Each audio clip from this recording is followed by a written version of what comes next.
இயேசு கிறிஸ்துவின் நாமத்தினால் அழைக்கப்பட்ட சகோதர சகோதரிகள் அனைவருக்கும் மாலை வணக்கத்தை தெரிவித்துக் கொண்டு இன்றைக்கான காணொளிக்கு நம்ம போலாங்க. இன்றைக்கு நம்ம பார்க்க போகின்ற தலைப்பு என்னன்னு பாத்தீங்கன்னாக்கா 7 Bible steps to beat loneliness. தனிமையை வெல்ல வேதாகமத்திலிருந்து 7 படிகள். இந்த தனிமை அப்படின்ற உணர்வு எல்லா மனிதருக்கும் வந்திருக்குதுங்க. வேதத்துல கூட நிறைய பேருக்கு வந்திருக்குது. இவந்தோ அவங்களுக்கு தேவன் மேல விசுவாசம் இருந்த போதிலும் நமக்கும் அந்த உணர்வு வருது இல்லைங்களா? இது வராம யாருமே இல்ல அப்படின்னு கூட சொல்லலாங்க. இது எப்பன்னு பாத்தீங்கன்னாக்கா, நம்ம யாராவது ரொம்ப ஆழமா விரும்பி இருப்போம். அவங்களோட டெத் ஆகும்போதோ இல்லைங்களா?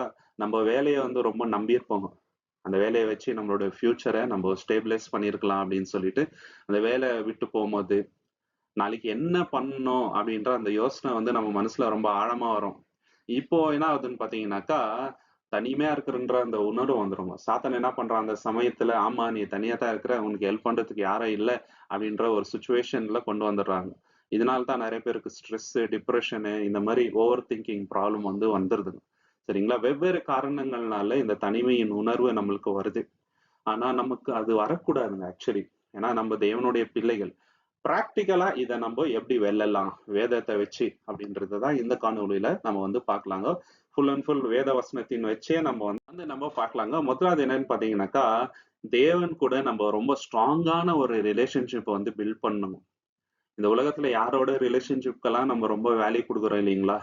அவங்களுக்காக வெயிட் பண்ணுவோம், அவங்களுக்கு பிடிச்ச விஷயங்களெல்லாம் செய்வோம். ஆனா தேவனுக்கு நம்ம எவ்வளவு முக்கியத்துவம் கொடுக்குறோம், அவர்கிட்ட நம்மளுடைய ரிலேஷன்ஷிப் எப்படி இருக்குது தான் ரொம்ப இம்பார்ட்டன்ட்டுங்க.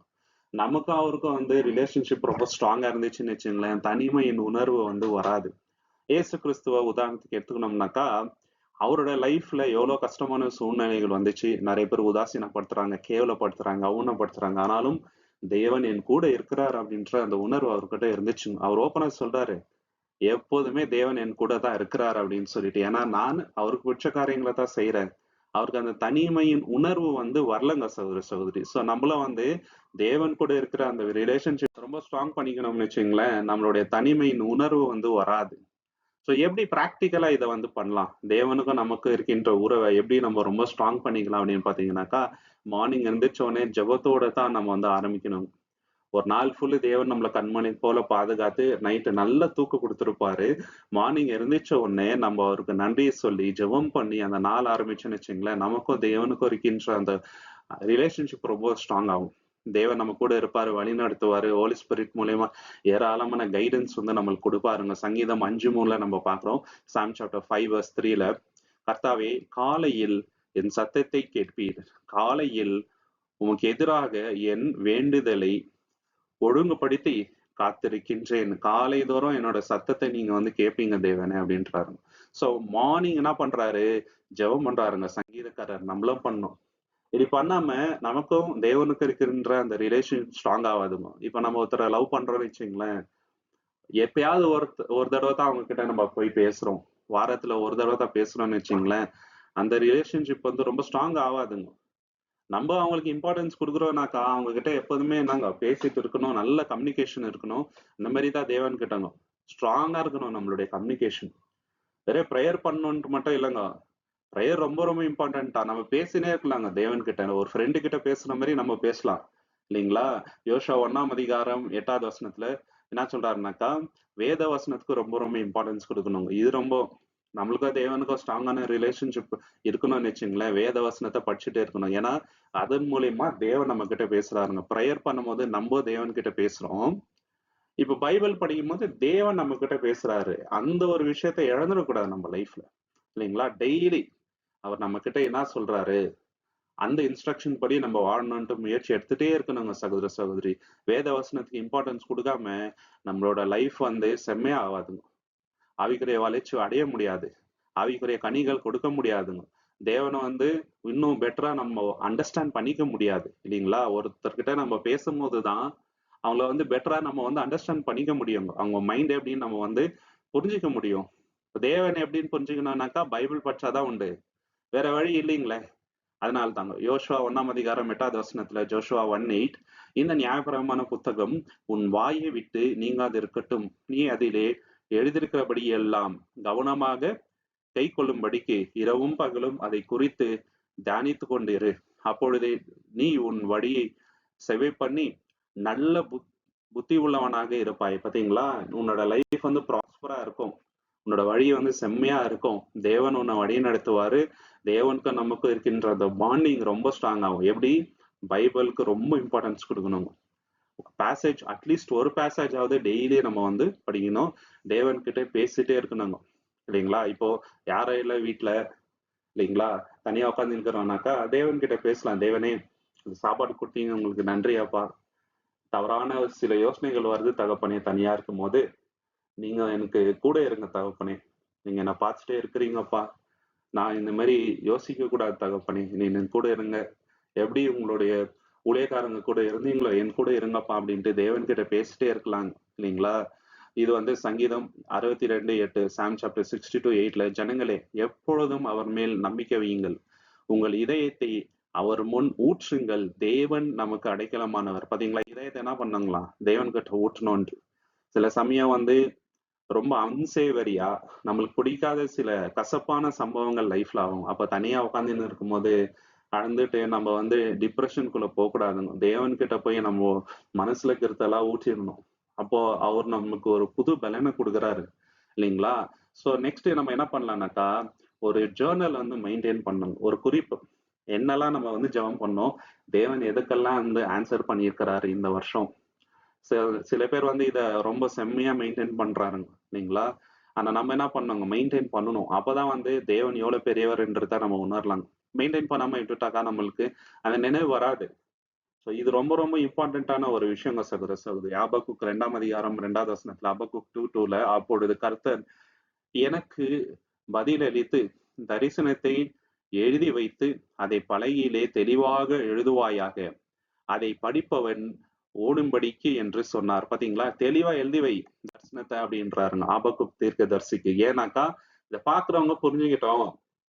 இப்ப நம்ம வந்து எழுதி வைக்கிறோம்னாக்கா நம்ம பசங்க, இல்லைங்களா, நமக்கு தெரிஞ்சவங்க அதை பார்க்கும்போது, ஓ தேவன் மேல இவ்வளவு பற்றுதலா இருக்கிறாரா, தேவன் அவருக்கு செஞ்ச நல்ல விஷயத்தெல்லாம் இவ்வளவு தெளிவா எழுதியிருக்கிறாரு, டேட் வைஸ் எழுதியிருக்கிறாருன்ட்டு அவங்களுக்கு தேவன் மேல இன்னும் அதிகமான விசுவாசம் வரங்க சகோதர சகோதரி. ஸோ இப்படி வந்து நம்மளுடைய ரிலேஷன்ஷிப்பை வந்து ஸ்ட்ராங்கா பில்ட் பண்ணிக்கலாம்.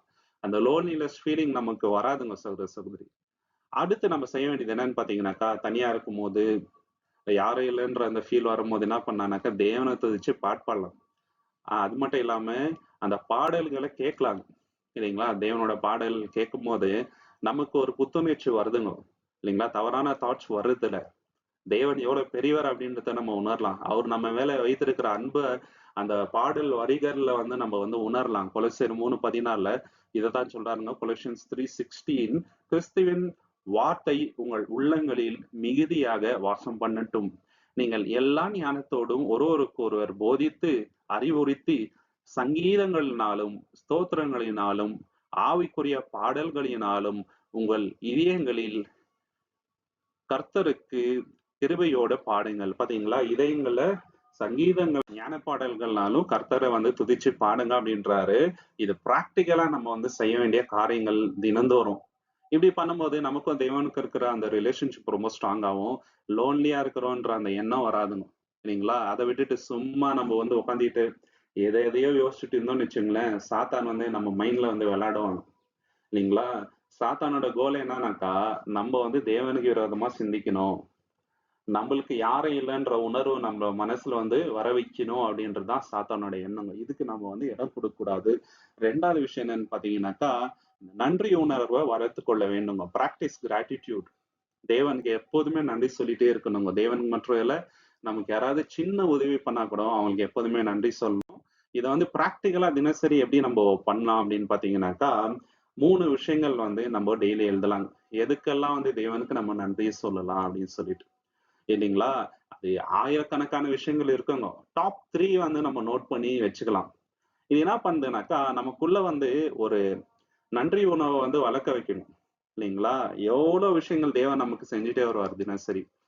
சோ அந்த விஷயத்த நோட் பண்ணி வைக்கும் போது தேவன் மேல நமக்கு எவ்வளவு பற்றுதல் இருக்குது அப்படின்றத நம்ம வந்து காட்டலாம். சங்கீதம் 103ஆம் அதிகாரம் 2வது வசனத்துல, சாம் சாப்டர் 103:2, என் ஆத்துமாவே கர்த்தரை ஸ்தோத்திரி, அவர் செய்த நன்மைகளை ஒன்றையும் மறவாதே. பாத்தீங்களா? அவர் செய்த நன்மையை எதுவுமே நீ சில சமயம் மறந்துடுறாங்க. மறக்கும் போது தான் அந்த லோன்லியான ஃபீலிங் வருது சகோதர சகோதரி. சோ இத எழுதி வச்சுட்டு நம்ம பார்க்கும்போது, நம்மளுக்கு என்ன ஃபீல் வரும் தெரியுங்களா? நம்ம தனியா இல்ல. தேவன் நம்மோடு இருக்கிறார். தேவன் நம்ம கூட இருக்கும்போது, நம்ம ஏன் பயப்படணும்? எந்த மாரி பிரச்சனை வந்தாலும், நம்ம சமாளிச்சிடலான்ற அந்த உணர்வு நம்ம வரோங்க. இல்லைங்களா? அடுத்து நம்ம செய்ய வேண்டியது என்னன்னு பார்த்தீங்கன்னாக்கா, சின்ன சின்ன விஷயத்துக்கு கூட தேவனுக்கு நன்றி செலுத்தணுங்க. நம்மள வந்து மிகுதியா ஆசீர்வதித்திருக்கிறாருங்க. எப்படிப்பட்ட ஆசீர்வாதம்னாக்கா, பரம அழைப்ப குடுத்திருக்கிறாரு. அப்பா, பிதாவின்னு கூப்பிடுற அந்த ஒரு தகுதிய நமக்கு வந்து குடுத்திருக்கிறாரு. உலகத்தாருக்கு அந்த தகுதிய குடுக்கலங்க. உலகத்தாரு நீங்க பார்த்தீங்கன்னாக்கா, நம்மளோட பெட்டரான பீப்பிள் எவ்வளோ பேர் இருக்கிறாருங்க. அவங்களுக்கெல்லாம் கிடைக்காத அரிய வாய்ப்பு நமக்கு தேவன் குடுத்திருக்கிறாரு. அதனால நம்ம அவருக்கு நன்றி சொல்லிட்டே இருக்கணுங்க. ஏன் நன்றி சொல்லணுன்றத யாக்கோபு 1:17 நம்ம வந்து பார்க்கலாம். ஜேம்ஸ் சாப்டர் 1:17 போதும். ஒவ்வொரு நல்ல கொடையும் பூர்ணமான வரமும் மேலிருந்து ஒளிகளின் பிதாவிடத்திலிருந்து இறங்கி வருகிறது.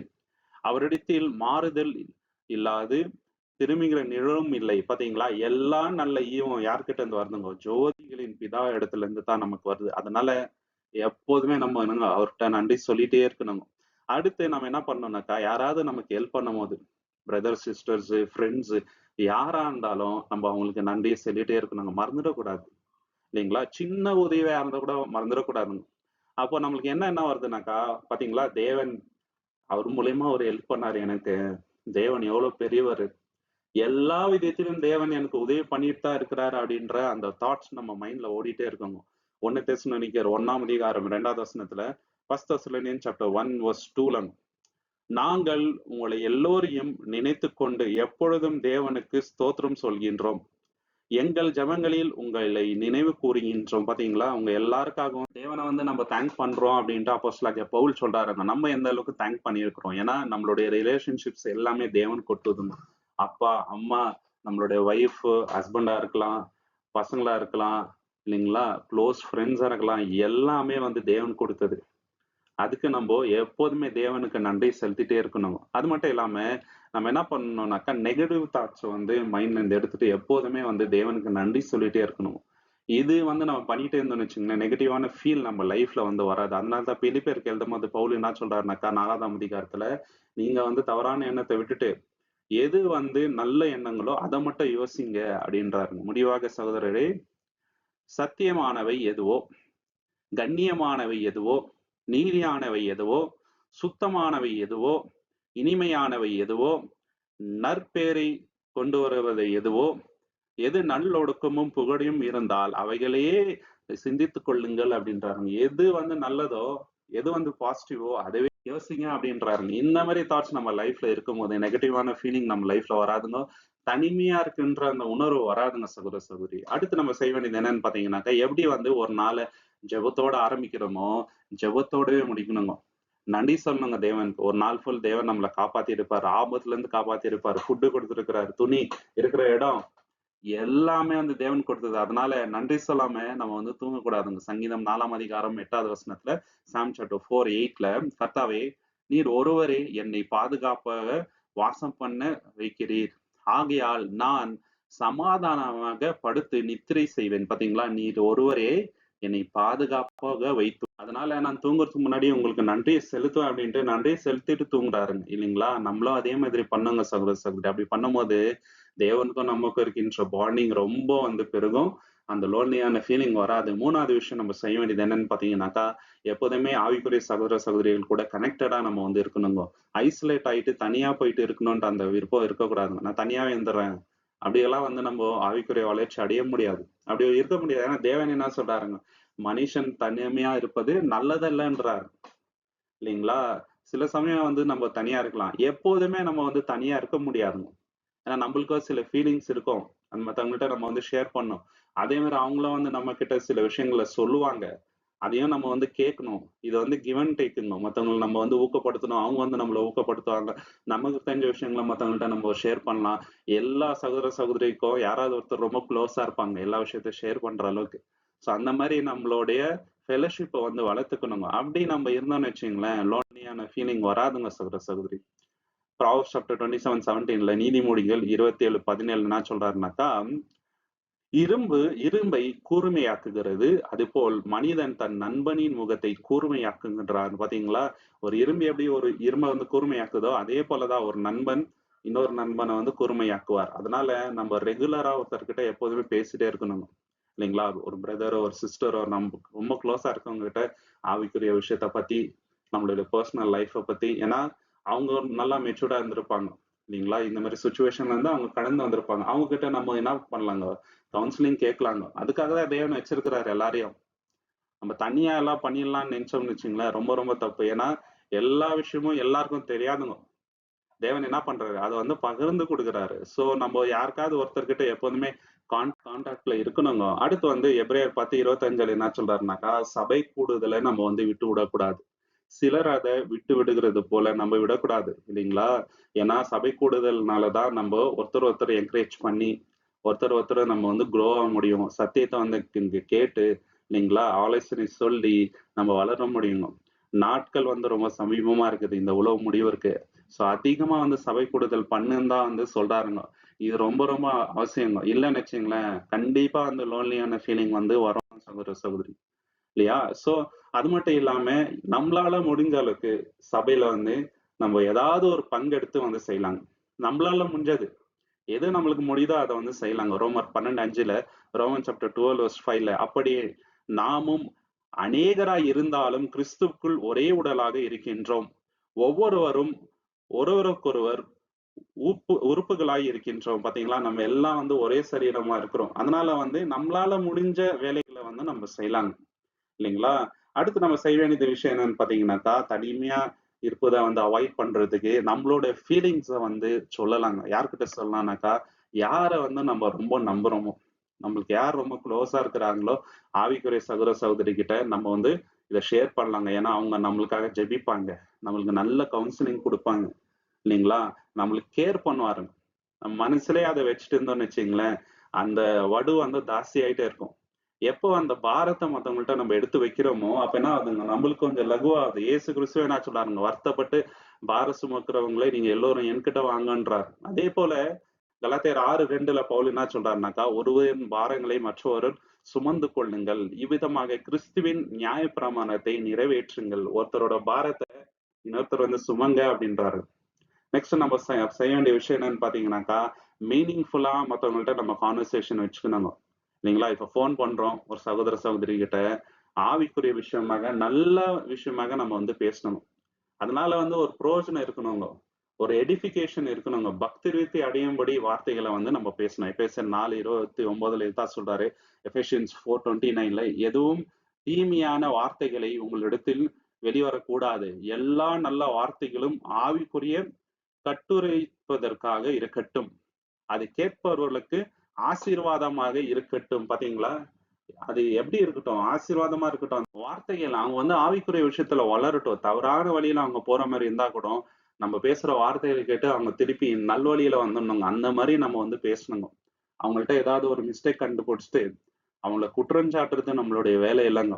அவங்கள வந்து நம்ம என்ன பண்ணணுங்க? நல்வழிப்படுத்தணும். அவங்களுக்காக ஜெபம் பண்ணணும். இதுதான் நம்ம செய்ய வேண்டியது. இப்படி நம்ம பண்ணேன்னு வச்சுங்களேன், லோன்லியான ஃபீலிங் வராதுங்க சகோதர, சகோதரி. நம்ம நல்ல ரிலேஷன்ஷிப் கூட எல்லார் கூட இருக்கலாம். பாசிட்டிவா இருக்கலாம். இல்லைங்களா? நெகட்டிவான ஃபீலிங்ஸ் நம்ம லைஃப்ல வராது. 4வது நம்ம செய்ய வேண்டிய விஷயம் என்னன்னு பார்த்தீங்கன்னாக்கா, பிறருக்கு சேவை செய்யற மனப்பான்மைய வந்து வளர்த்துக்கணும். எவ்வளோ மத்தவங்களுக்கு நம்ம வந்து சர்வ் பண்றோமோ, அவ்வளோ வந்து லோன்லியான ஃபீலிங் வந்து இருக்காதுங்க. ஏன்னா, கிறிஸ்தவ வாழ்க்கைன்றது என்னன்னு பார்த்தீங்கன்னாக்கா, நம்ப மத்தவங்கள்ட்ட விஷயத்த எதிர்பார்க்கிறது அல்ல. நம்ம வந்து மத்தவங்களுக்கு என்ன செய்யலாம் அப்படின்றத பண்றதுதான் கிறிஸ்தவ வாழ்க்கை. அதுதான் இயேசு கிறிஸ்து சொல்றாருங்க. நீங்க மத்தவங்கள்ட்ட என்ன எதிர்பார்க்கிறீங்களோ அதை நீ அவங்களுக்கு பண்ணிடேன்றாரு.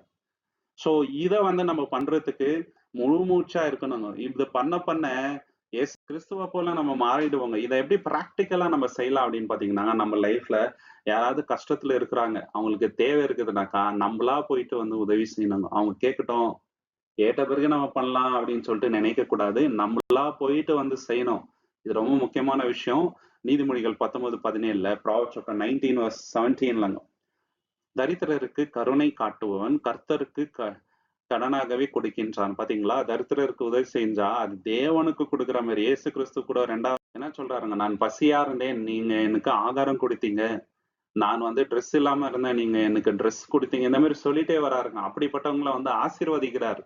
அடுத்து நம்ம செய்ய வேண்டிய காரியம் என்னன்னு பாத்தீங்கன்னாக்கா, நம்ம சபைகள்ல என்ன பண்ணணுங்க, நம்மளுடைய டேலண்ட் தேவன் கொடுத்த டேலண்ட்ட சபையோட வளர்ச்சிக்கு வந்து பயன்படுத்தணும். அது எது வேணா இருக்கலாங்க. என்கரேஜ் பண்றதா இருக்கலாம், இல்லைங்களா? ஃபைனான்ஷியலா மத்தவங்களுக்கு ஹெல்ப் பண்றதா இருக்கலாம், பேசுறதா இருக்கலாம், பாடுறதா இருக்கலாம், பாட்டு எழுதுறதா இருக்கலாம். இந்த மாரி சொல்லிட்டே போலாங்க. இது சபையோட வளர்ச்சிக்காக நம்ம வந்து பயன்படுத்த வேண்டும். இது தேவன் அதற்காக தான் நம்மளுக்கு குடுக்குறாரு. 1 பேதுரு 4ஆம் அதிகாரம் 10வது வசனத்துல 1 பீட்டர் சாப்டர் 4:10 ஒருவரும் பெற்ற பரிசின்படி மற்றவனுக்கு சேவை செய்யட்டும். பாத்தீங்களா? மற்றவருக்கு சேவை செய்யறதுக்காக தான் அந்த கிஃப்ட் தேவன் வந்து கொடுத்திருக்கிறாருங்க.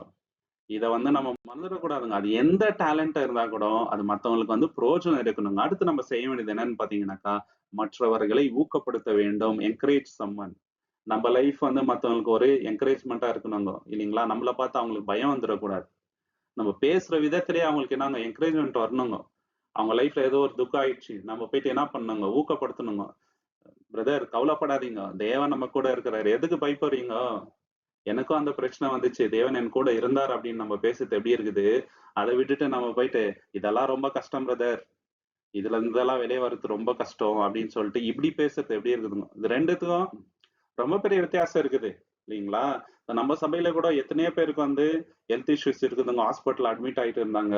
இல்லீங்களா? ஹார்ட்ல வந்து நெறைய ப்ராப்ளம் இருக்குது. இன்னும் எத்தன விதமான ப்ராப்ளம்ஸ் அவங்க லைஃப்ல இருந்தா கூட, தேவன் மேல இருக்கிற விசுவாசத்த அவங்க வந்து விடுறது இல்லங்க. அவங்க வந்து எவ்வளோ பேருக்கு வந்து ஒரு என்கரேஜ்மென்ட்டா இருக்கிறாருங்க. அந்த மாரி நம்ம இருக்கணுங்க. நம்ம லைஃப் மத்தவங்களுக்கு என்கரேஜ்மென்ட்டா தான் இருக்கணுமே தவிர, இருடலா இருக்கக்கூடாதுங்க சகோதர சகோதரி. 1 தெசலோனிக்கர் 5:11 1 தெசலோனிக்கர் 5:11 என்ன சொல்றாருங்க? அதனால் ஒருவருக்கொருவர் உற்சாகப்படுத்துங்கள் அப்படின்றாராம். ஒருத்தருக்கு ஒருத்தர் நம்ம என்ன பண்ணணுங்க? உற்சாகப்படுத்தணும். ஒருத்தர் ஒருத்தர் பக்தி விருத்தி அடையும்படி நம்ம வந்து செய்யணுங்க. இந்த மாரி செய்யறது தான் ரொம்ப ரொம்ப இம்பார்ட்டன்ட் அப்படின்றாரு. அப்புறம் நம்ம கிட்ட இருக்கிற விஷயத்த மத்தவங்கள்ட்ட வந்து ஷேர் பண்ணிக்கணுங்க.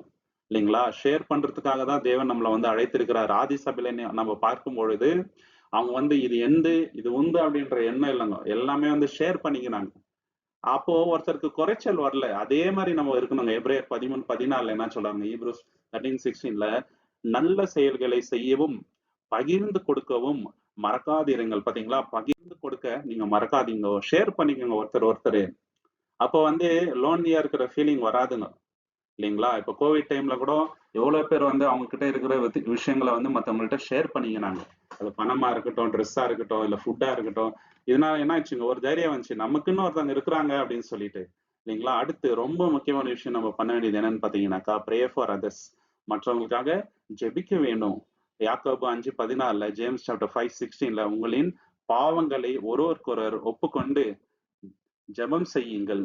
மற்றவருக்காக ஜெபம் செய்யுங்கள். பாத்தீங்களா? மற்றவங்களுக்காக ஜெபம் பண்ணுங்க. ரொம்ப இம்பார்ட்டன்ட்ங்க. பேர் சொல்லி ஜெபிப்பது மிக மிக அவசியம். நம்மளால பணம் கொடுக்க முடியாம இருக்கலாம். இல்லைங்களா? பொருள் கொடுக்க முடியாம இருக்கலாங்க. ஆனா, ஜெபம் பண்ண முடியாம இருக்கவே முடியாது. நம்ம எவ்வளவு மத்தவங்களுக்காக ஜெபிக்கிறோமோ, அந்த அளவுக்கு நம்ம லைஃப்ல கூட ஒரு என்கரேஜ்மென்ட் வரும். நம்ம தனியா இருக்கிற அந்த ஃபீல் நமக்கு வராதுங்க சகோதர சகோதரி. மாறாக என்ன ஃபீலிங் வரும்னாக்கா, நமக்காக ஜெபிப்பதற்கு இவ்வளவு சகோதர சகோதரி இருக்கும்போது, நான் எதற்காக பயப்படணும்? தேவன் இவ்வளவு ஜெபத்தையும் கேட்பாரு அப்படின்ற எண்ணம் வரும்.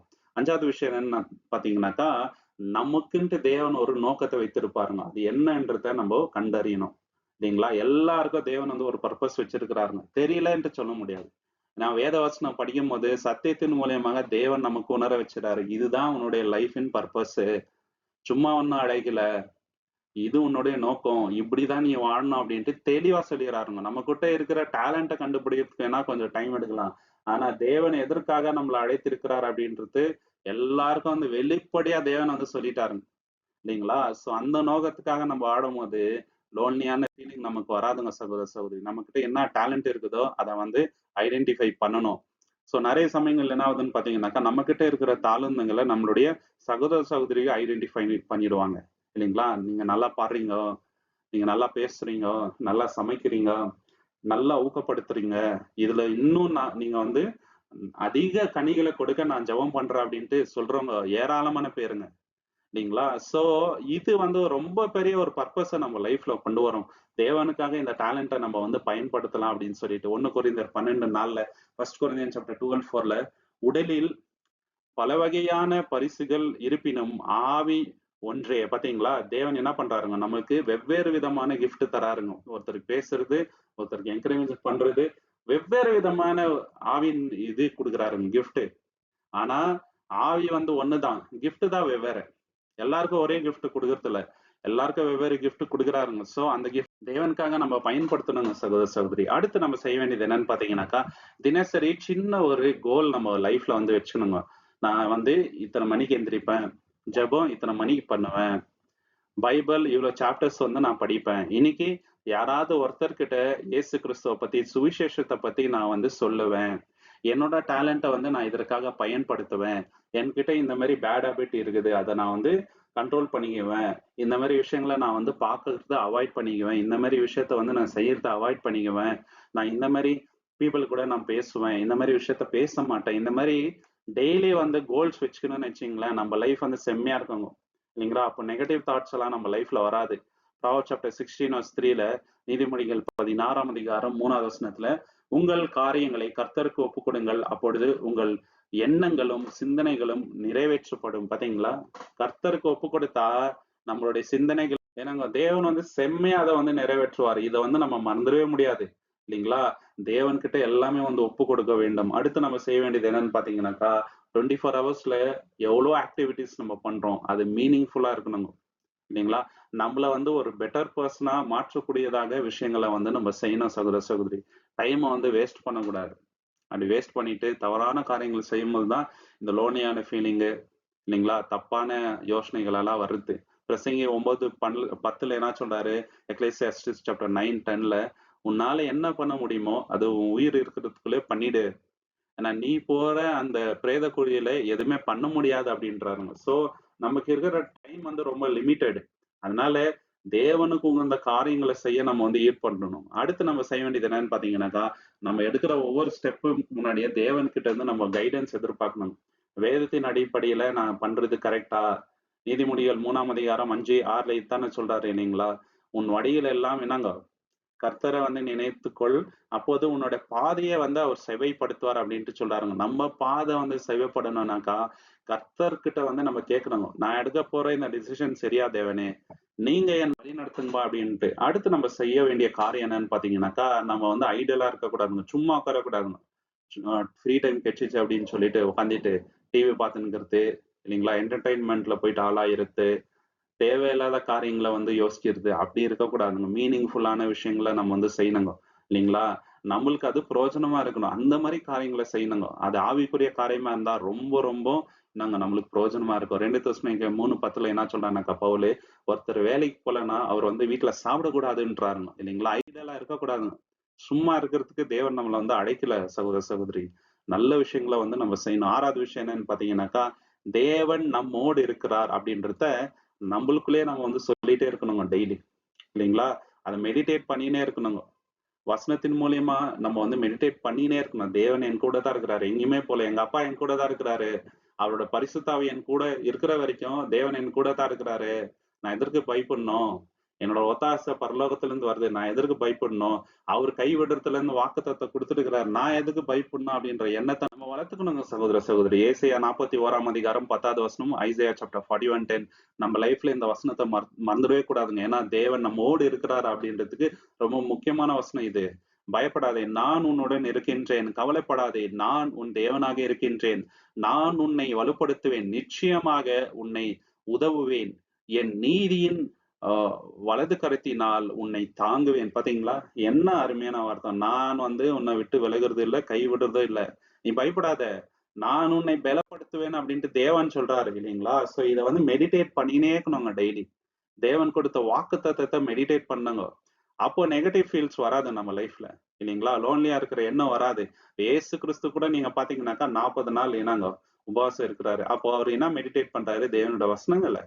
அதனால தான் சாத்தானோட சோதனையை வந்து ஜெயிக்கிறாருங்க. சங்கீதம் 119:5ல, சாம் 119 verse 15ல, நான் உமது நீதிமுறைகளை கவனித்து அவற்றில் தியானிப்பேன்.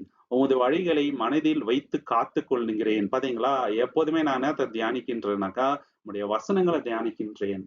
அதனால என்னோட வழியை நான் வந்து காத்து கொள்றேன் அப்படின்றாங்க. வசனத்தை தியானிக்காம உலக விஷயங்களை தியானிச்சுட்டு கொண்டு இருந்தா நெகட்டிவான ஃபீல் தான் வரும். லோன்லியான ஃபீல் தான் வரும். தாவீது மாதிரி நம்ம என்ன பண்ணாங்க, வசனத்தை தியானிக்கும் போது நெகட்டிவ் ஃபீல், அந்த லோன்லியான ஃபீலிங் வராதுங்க. அடுத்து நம்ம செய்யக்கூடிய காரியம் என்னன்னு பாத்தீங்கன்னாக்கா, வசனத்தை தியானிப்பது மட்டும் இல்ல, மத்தவங்கள்ட்ட அது வந்து சொல்லணுங்க, ஷேர் பண்ணிக்கணுங்க, பேசணுங்க அத பத்தி. அப்ப இன்னும் நமக்கு விசுவாசம் பலப்படும். ரோமர் 10:17 அதுதாங்க சொல்றாருங்க. எதனால வருது விசுவாசம்? வசனத்த வந்து கேட்பதுனால வருதுங்க. இல்லைங்களா? அந்த வசனத்த எவ்வளவு கேட்கிறோமோ, மத்தவங்களுக்கு சொல்றோமோ, அவ்வளோ வந்து நம்ம பலப்படுவோம். தேவன் முன்னாடி போயிட்டு சைலண்டா உட்காரணுங்க. தேவன பத்தி நினைச்சுட்டு. இது கூட ரொம்ப ரொம்ப முக்கியங்க நம்ம லைஃப்ல. அவர்கிட்ட வந்து நம்ம எல்லாத்தையும் ஒப்பு கொடுக்கணுங்க. இது வந்து சங்கீதம் 46:10 நம்ம பார்க்கிறோம். சாம் சாப்டர் 46:10 நீங்கள் அமைதியாய் இருங்கள். நான் தேவன் என்பதை அறிவீர். நான் ஜனங்களில் உயர்ந்தவனாக இருக்கின்றேன். உலகத்தின் மேல் உயர்ந்தவன் நான் அப்படின்ட்டு தேவன் சொல்றாருங்க. நீங்க வந்து அமைதியா இருங்க. நான் எல்லாத்தையும் பாத்துக்கிறேன் அப்படின்றாருங்க. ஒரு கஷ்டமான சூழ்நிலை வருதா, பிரச்சனை வருதா, அமைதியா தேவன் கிட்ட அதை கொடுத்துட்டு நம்ம சைலண்ட் ஆயிடணுங்க. மோசஸ் கூட என்ன சொல்றாரு, அமைதியா இருந்து தேவனுடைய ரட்சிப்பை நீங்க வந்து பாருங்கன்றாருங்க. அமைதியா இருந்துங்க சில சமயம். தேவன் கிட்ட நம்பிட்டு தேவன் பாத்துக்குவாரு, தேவன் கையில குடுத்துட்டேன் அப்படின்ட்டு நம்ம வந்து முடிவு எடுத்துட்டோம்னு வச்சுங்களேன், நமக்கு ரொம்ப ரொம்ப பெரிய ரட்சிப்பு வருவாங்க நம்ம லைஃப்ல. அடுத்து நம்ம லைஃப்ல வந்து சில எக்ஸ்ட்ரீமான சுச்சுவேஷன்ஸ் வராங்க. அப்ப என்ன தோணும்னாக்கா, தேவன் ஏன் அமைதியா இருக்கிறாரு, தேவன் ஹெல்ப் பண்ற மாதிரியே தெரியல அப்படின்ற தாட்ஸ் வந்துருதுங்க. இது எல்லாருக்கும் வருது. அந்த மாதிரி தாட்டே வரல அப்படின்ட்டு நம்ம சொல்லவே முடியாதுங்க. இந்த மாதிரி நெகட்டிவ் ஃபீல் வந்தே வருது இல்லைங்களா? அந்த மாதிரி எக்ஸ்ட்ரீமான சுச்சுவேஷன்ஸ்ல. ஆனா நம்ம என்ன பண்ணோம் தெரியுங்களா? அந்த மாதிரி சமயங்கள்ல தேவனே, வேதத்துல எவ்வளோ விஷயங்களை நாங்க வந்து பாக்குறோம்ப்பா. யோபா கூட நம்ம பாக்குறோம் இல்லைங்களா? அவரோட லைஃப்ல எக்ஸ்ட்ரீமா அவருக்கு வந்து பாடுகள் வந்துச்சு. ஆனாலும் தேவன் கைவிடல. வல்லமையா அவர் வந்து ரட்சித்தார். அதே போல எங்களையும் நீங்க வந்து கைவிட மாட்டீங்கப்பா. கண்டிப்பா நீங்க வந்து எங்களை வழி நடத்துவீங்க. ஏதாவது ஒரு விதத்துல நீங்க வந்து வழி நடத்துவீங்க. உம்முடைய ரட்சிப்பு நாங்க வந்து காத்துட்டு இருக்கிறோம் அப்படின்னு சொல்லிட்டு ஆழமா வந்து அவரை நம்பணுங்க. இல்லைங்களா? 2 கொரிந்தியர் 5:7 பவுல் என்ன சொல்றாரு? நம்ம வந்து பார்வையினால நடக்கிறது இல்லைங்க. இல்லைங்களா? விசுவாசத்தினால நம்ம வந்து நடக்கிறோம். நம்ம யாருமே வந்து நேர்ல இயேசு கிறிஸ்து அற்புத அடையாளங்கள பார்க்கலங்க. பார்க்காம தான் நம்ம வந்து விசுவாசிக்கிறோங்க. இந்த விசுவாசம் வந்து நம்மள விட்டு போகாதபடிக்கு தினசரி தேவனிடத்துல வந்து நம்ம ஜெபிக்கலாங்க. 7வது விஷயம் என்னன்னு பார்த்தீங்கன்னாக்கா, நம்மளோட மைண்ட், தாட்ஸ் இது 2த்தையும் நம்ம வந்து காத்துக்கொள்ளணுங்க. மனத வந்து ஒழுக்கமா காத்துக்கொள்ள வேண்டும். ஏன்னா சாத்தான் அங்கதான் வந்து விளையாடுறதுங்க. அதுதான் அவனுடைய பிளே கிரவுண்ட்.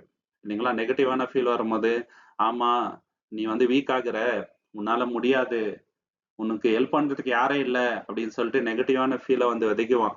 இல்லைங்களா? யாராவது ஒரு பிரதரோ, சிஸ்டரோ நமக்கு விரோதமா ஏதாவது பண்றாங்கன்னு வச்சுங்களேன், அதை ஃபோக்கஸ் பண்ணியே வந்து காட்டுவான். சில சமயம் ஒண்ணுமே இருக்காதுங்க. அவங்க எதுவுமே நம்மளுக்கு விரோதமா பண்ணியிருக்க மாட்டாங்க. ஆனா நம்ம மனசுல அவங்க மேல நெகட்டிவான கசப்பான தாட்ஸ் வர மாதிரியே பண்ணுவாருங்க. நமக்கு உதவி செய்யறதுக்கு யாருமே இல்லைன்ற அந்த ஒரு மென்டல் தாட்டை வந்து கொண்டு வருவான். அதை வந்து நம்ம வளர்த்து வைக்கவே கூடாதுங்க சகோதர சகோதரி. தேவன் நம்ம கூட இருக்கிறாரு. நம்ம அப்படி யோசிக்க கூடாதுன்னு என்ன நம்ம வந்து வளர்த்துக்கணும். பாசிட்டிவான தாட்ஸ் வந்து வளர்த்துக்கணும். அதான் பவுல் சொல்றாரு இல்லைங்களா? பிலிப்பியர் 4ஆம் அதிகாரம் 8வது வசனம். இந்த வசனம் ஆல்ரெடி நம்ம பார்த்தோம். இந்த மாதிரி தாட்ஸ் நம்ம வந்து ஃபோக்கஸ் பண்ண வச்சுங்களேன், பாசிட்டிவ் ஆயிடும் நம்ம தாட்ஸ் எல்லாம். காட் சென்டர் தாட்ஸா இருக்கும். தேவன் யோசிக்கிற விதமா நம்ம வந்து யோசிப்போம். இயேசு கிறிஸ்து ஒரு விஷயத்தை எப்படி அணுகுறாரோ அந்த மாதிரி நான் வந்து நம்ம அணுவோம். இல்லைங்களா? நெக்ஸ்ட் நம்ம பண்ண வேண்டியது என்னன்னு பாத்தீங்கன்னாக்கா, நம்ம அவாய்ட் பண்ணணும். எந்த மாதிரி விஷயம்னாக்கா, சோஷியல் மீடியால ஃபுல் அண்ட் ஃபுல் நெகட்டிவிட்டி தான் ஸ்ப்ரெட் ஆகுதுங்க. பாசிட்டிவிட்டி ரொம்ப ரொம்ப கம்மி. இல்லைங்களா? நல்ல விஷயங்களை நம்ம எடுத்துக்கலாங்க. நெகட்டிவான விஷயத்த வந்து அதிகமா திங்க் பண்ணக்கூடாது. அதுலயே இருந்தோம்னு வச்சுங்களேன், ஃபுல் அண்ட் ஃபுல் நெகட்டிவ் ஆயிடுங்க. தப்பான கான்வர்சேஷன்ஸ் கூட நம்ம வந்து அவாய்ட் பண்ணிக்கணும். இல்லைங்களா? இன்னைக்கு சோஷியல் மீடியால ரொம்ப ஆக்டிவா இருக்கிறவங்க தௌசண்ட்ஸ் ஆஃப் ஃபாலோவர்ஸ் இருப்பாங்க, ஃப்ரெண்ட்ஸ் இருப்பாங்க. ஆனா அவங்களோட லைஃப்ல வந்து வெறுமா தாங்க இருக்குங்க. இல்லைங்களா? ஆன்லைன்ல வந்து ஆயிரக்கணக்கான ஃப்ரெண்ட்ஸ் இருப்பாரு. ஆனா ஏதாவது உதவின்னு இருக்கும்போது ஒருத்தர் கூட இருக்க மாட்டாருங்க பக்கத்துல உதவி செய்யறது. இந்த மாதிரி மாயமான ஒரு லைஃப்ல தான் வாழ்ந்துட்டு இருக்கிறாங்க. நம்ம அந்த மாதிரி இருக்கக்கூடாது.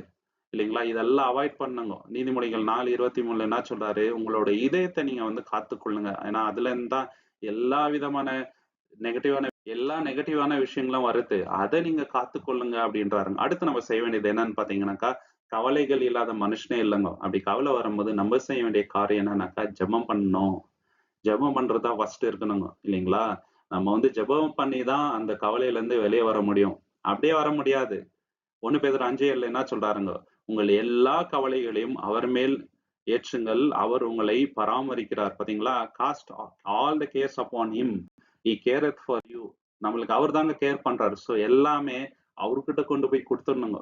அடுத்து நம்ம செய்ய வேண்டியது என்னன்னு பாத்தீங்கன்னாக்கா, நம்போ தினசரி என்ன பண்ணுங்க, தேவனோட வசனத்த தியானித்து கொண்டே இருக்கணுங்க. இரவும் பகலுன்றாருங்க. சங்கீதம் 1ஆம் அதிகாரம் 2, 3ல இது பண்றவங்க வந்து என்னங்க ஆசீர்வதிக்கப்பட்டவர்கள். இரவும் பகலும் வேதத்த தியானிக்கிற மனுஷனுக்கு லோன்லியான ஃபீல் வராது, ஆங்ஸைட்டி வராது, நெகட்டிவ் ஃபீல்ஸ் வராது, ஹேட்ரட் வராது, மத்தவங்கள பத்தி தப்பா நினைக்கிற எண்ணம் வராது. இல்லைங்களா? அவங்களுக்கு விரோதமா செயல்படணுன்ற அந்த தாட்ஸ் வராது, கசப்பு வராது. இந்த மாரி சொல்லிட்டே போலாங்க. வசனம் வந்து நம்மள வந்து தூய்மைப்படுத்திக் கொண்டே இருக்கும். நம்ப அதுக்கு இடம் கொடுக்கணுங்க. மெடிடேட் பண்ணினே இருக்கணுங்க. மனசுல வந்து வசனம் ஆழமா பதியணுங்க. அந்த வசனம் நம்மள வந்து கேள்வி கேட்கும். "நீ வந்து வசனத்த இவ்வளவு படிச்சிருக்க, இப்படி யோசிக்கலாமா நீ?" அப்படின்னு சொல்லிட்டு.